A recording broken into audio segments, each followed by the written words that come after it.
আসসালামু আলাইকুম। ছেলেকে আমি আল্লাহর জিম্মায় দিয়ে দিয়েছি।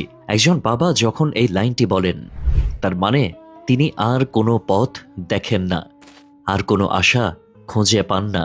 এই একটুকু বাক্যের ভেতরে থাকে অশ্রু, অসহায়ত্ব আর ভেঙে পড়া পৃথিবীর পুরো গল্প।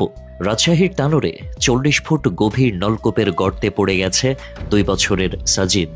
১৮ ঘন্টা পেরিয়ে গেছে, তবুও শিশুটিকে উদ্ধার করা যায়নি। ঢাকায় চাকরি করা বাবা রাকিব দুপুরে খবর পেয়ে ছুটে এসেছেন। রাতে গ্রামে পৌঁছে দেখলেন ফায়ার সার্ভিসের চেষ্টা চলছে। চারদিকে মানুষের ভিড়, কান্না, উদ্বেগ। তার মাঝখানে অন্ধকারের মধ্যে কোথাও পড়ে আছে তার ছোট্ট ছেলেটি।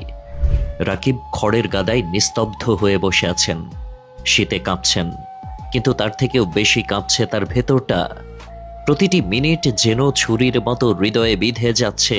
মানুষ এসে সান্ত্বনা দিতে চাইছে, কিন্তু একজন বাবা সান্ত্বনা কিভাবে নেবেন যখন জানেন তার সন্তানের জীবনের প্রতিটি সেকেন্ড মূল্যবান। ২০ ঘন্টাও কেটে গেছে, তবুও নিচে থাকা শিশুটির কোনো হদিস নেই। তখনই রাকিব ভাঙা গলায় বললেন, এখন আর আমার কিচ্ছু বলার নাই, ছেলেকে আল্লাহর জিম্মায় ছেড়ে দিয়েছি। এই লাইনগুলো শুনে আশেপাশের মানুষের বুক ধড়ফড় করে উঠল।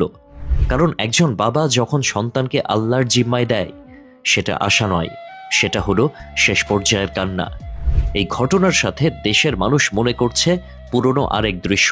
২০১৪ সালে জিহাদের উদ্ধার অভিযান। সে পড়ে গিয়েছিল ২৫০ ফুট গভীর ড্রেনে। যদিও ফায়ার সার্ভিস সেটাকে সর্বোচ্চ ৬০০ ফুট বলে উল্লেখ করেছিল। তখন সরকারি প্রতিষ্ঠান উদ্ধার করতে ব্যর্থ হয়েছিল ঘন্টার পর ঘন্টা চেষ্টা করেও।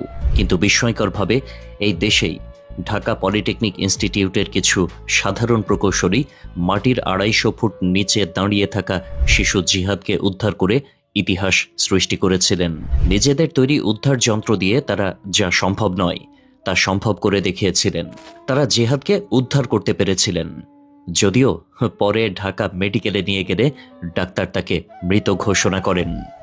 এই স্মৃতি আজ আবার মানুষের বুক ফাটিয়ে দিচ্ছে।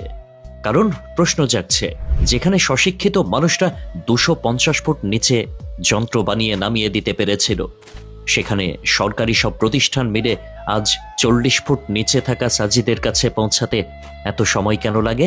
প্রযুক্তি বেড়েছে, বাজেট বেড়েছে, প্রশিক্ষণ বেড়েছে, তবুও উদ্ধার অভিযান কেন এত ধীর? জীবন কি তাহলে এতই সস্তা, নাকি দায়িত্বশীলতার জায়গাগুলো ধীরে ধীরে ফাঁপা হয়ে গেছে? শিশু সাজিদ এখনো নিচে। ২৪ ঘন্টা হয়েছে না, ২৪ ঘন্টা হয়ে গেছে, আজও কোনো খোঁজ পাইনি, কোনো খবর।